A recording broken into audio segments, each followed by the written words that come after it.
નમસ્કાર,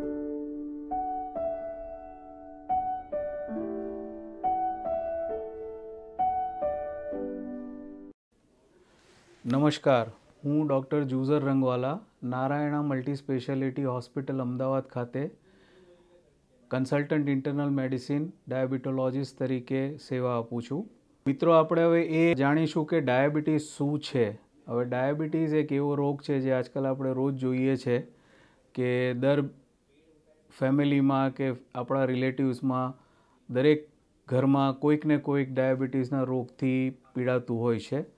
હવે ડાયાબિટીસ એવા લોકોને લાગુ પડે છે કે જે લોકો આજની અર્બનાઇઝેશન અને મોડર્નાઇઝેશનમાં આપણે વિહારતા થયા છે એ દૃષ્ટિએ આપણી જે ખાવાની હેબિટ્સ છે, જે ફાસ્ટ ફૂડ ઉપર આપણે વધારે ઢળેલા છે અને સાથે આપણી જે રોજિંદી એક્ટિવિટી છે, જે આપણી કસરતની જે પ્રમાણ છે, ધીમે ધીમે જેમાં ઘટાડો થયો છે.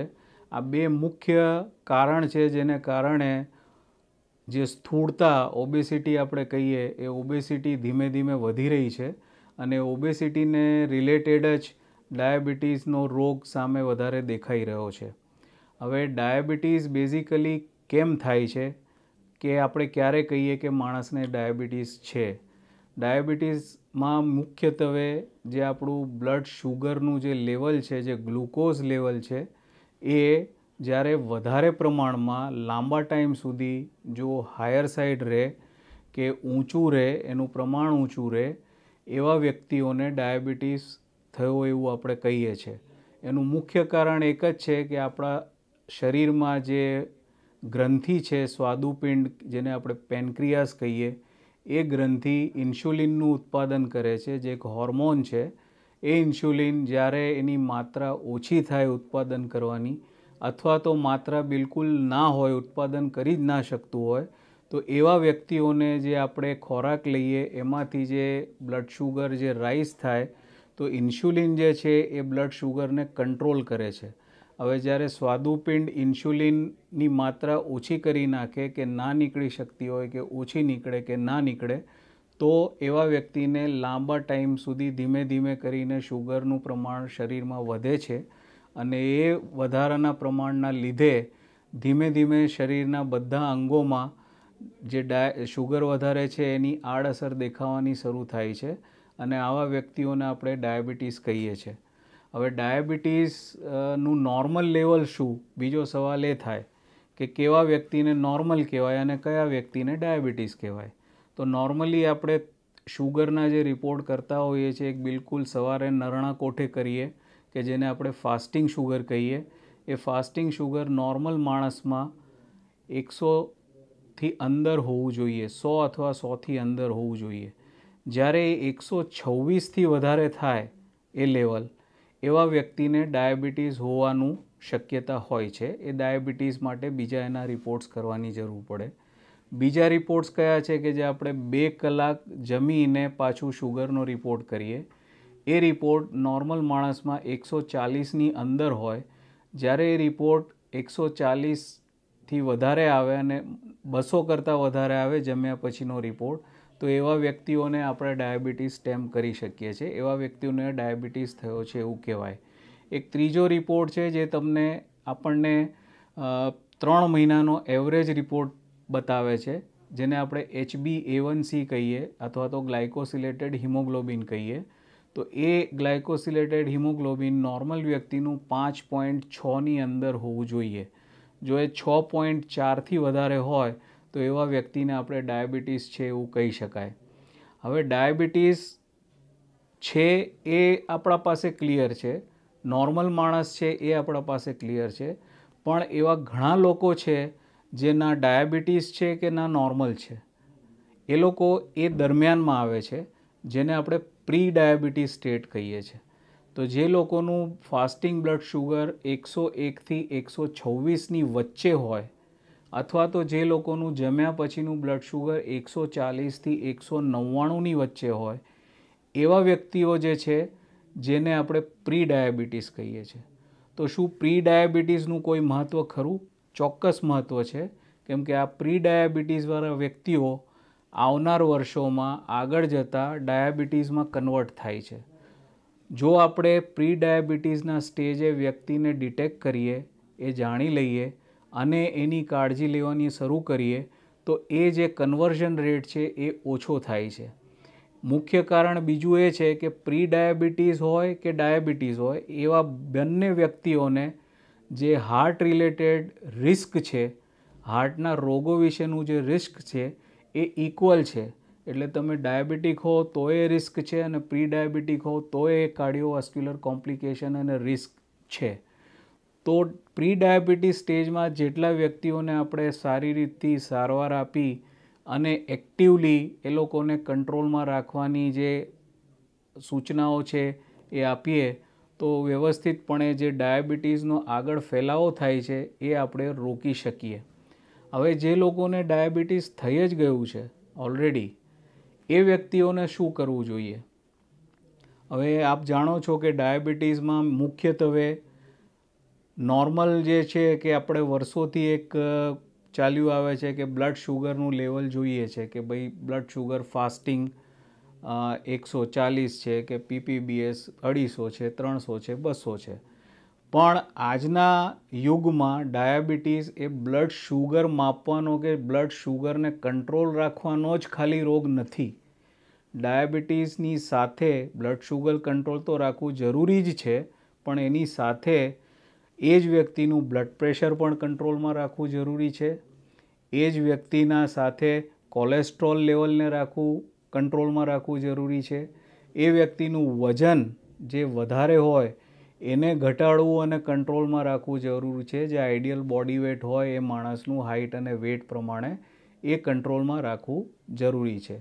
તો ડાયાબિટીસ જે પહેલાં આપણે હતું કે ખાલી શુગર જોતા હતા અને શુગરનો રોગ કે શુગરને કંટ્રોલ કરવાનો રોગ, ઓફકોર્સ એ તો છે જ, પણ એની સાથે આ 3-4 મુદ્દાઓએ કંટ્રોલમાં રાખવા બહુ જ જરૂરી છે.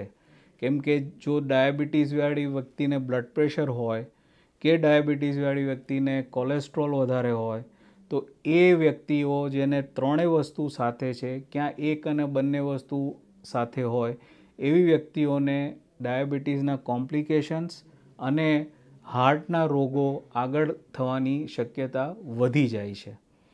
હવે નોર્મલી ડાયાબિટીસવાળી વ્યક્તિનો એક એમ એ હોય કે એનું બ્લડ શુગર કંટ્રોલમાં રહેવું જોઈએ.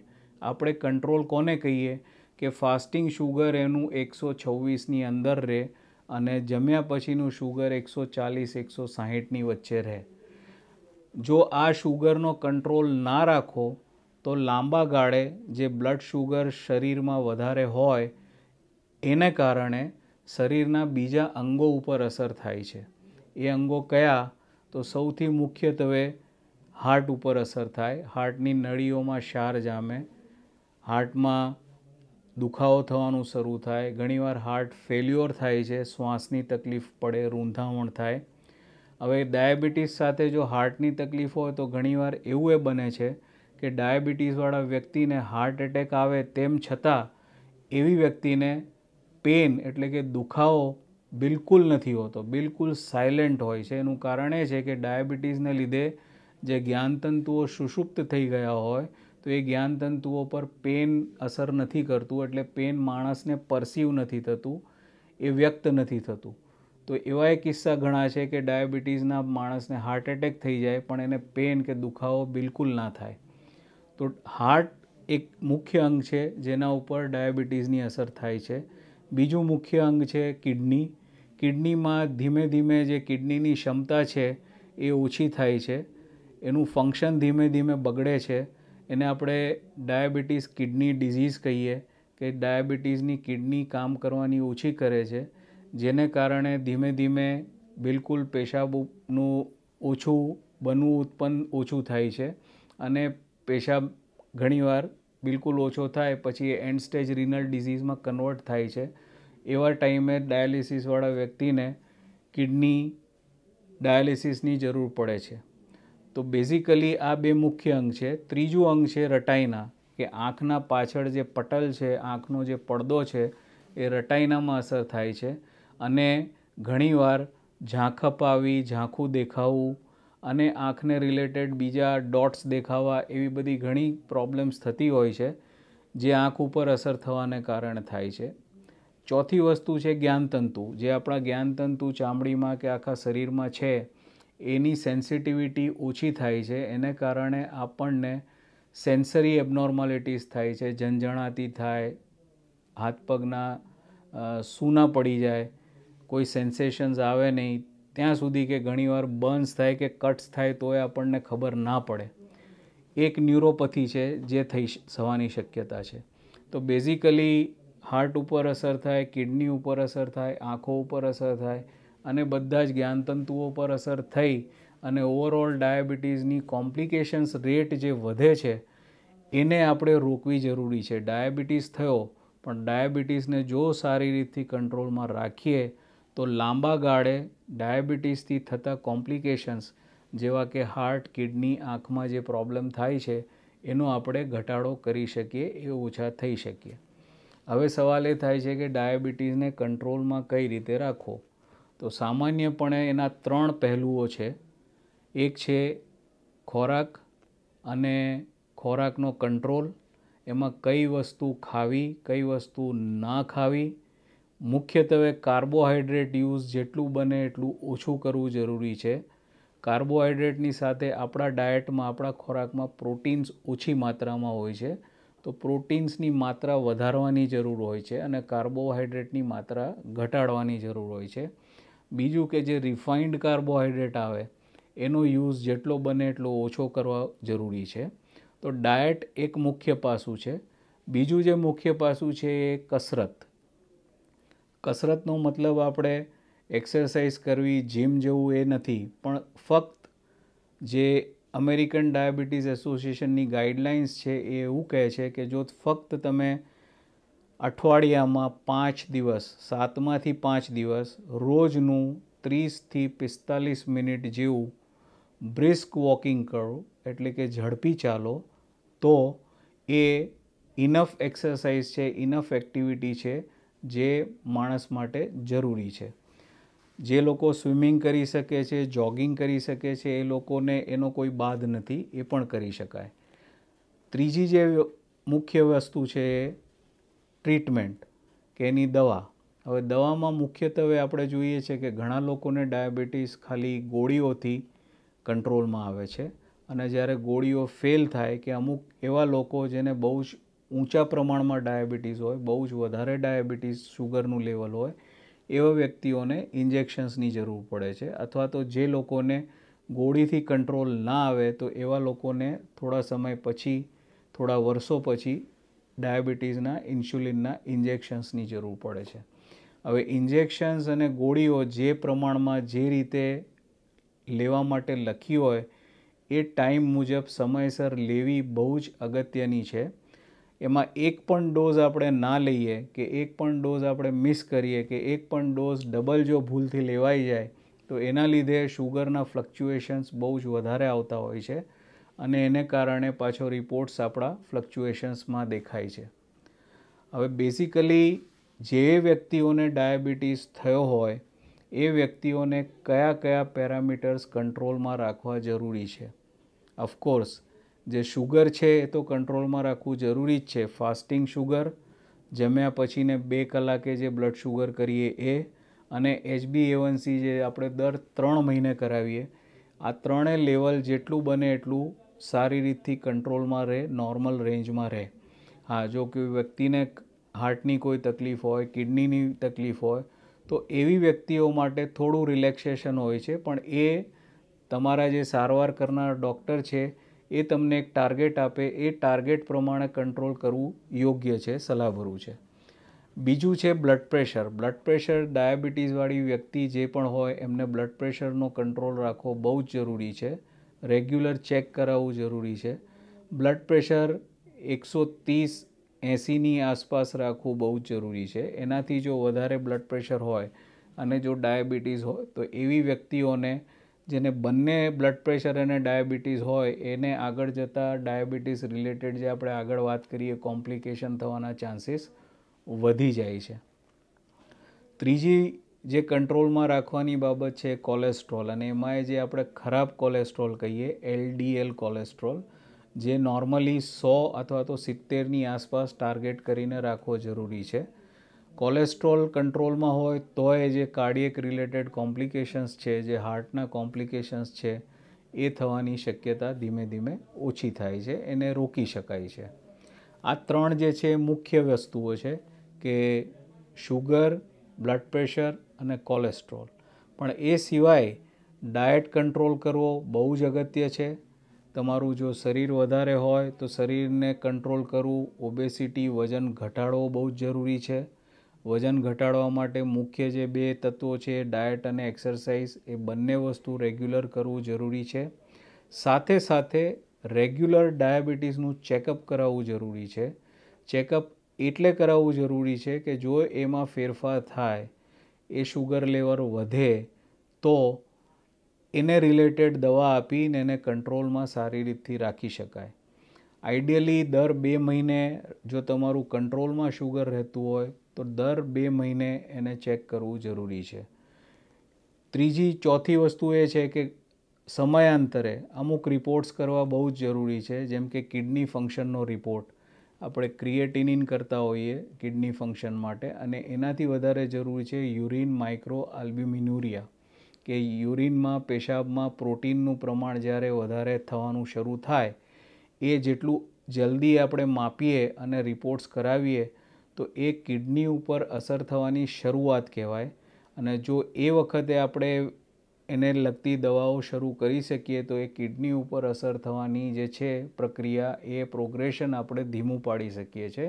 તો એ લાંબા ગાળે એને દૂર કરી શકીએ છીએ. જ્યારે કિડનીની તપાસની સાથે સમયાંતરે દર વર્ષે જો બીજી કોઈ તકલીફ ના હોય તો આંખની રટાઈના ચેક કરાવવી બહુ જ જરૂરી છે. કેમ કે રટાઈનામાં અંદર રટાઈનોપથી થતી હોય છે, અને રટાઈનોપથી તમે ચેક ના કરાવો તો એ ડિટેક્ટ નથી થતી. અને જ્યારે ડિટેક્ટ થાય ત્યારે પછી આપણે સાંભળીએ છીએ કે અંદર ફોટો કે લેસર કે ફોટો કોએગ્યુલેશન કર્યું, તો એ આવી વ્યક્તિઓને કરવાની જરૂર પડે છે જેને રટાઈનોપથી લેટ ડિટેક્ટ થાય અને એને લીધે આંખોમાં જોવાની તકલીફની શરૂઆત થઈ હોય.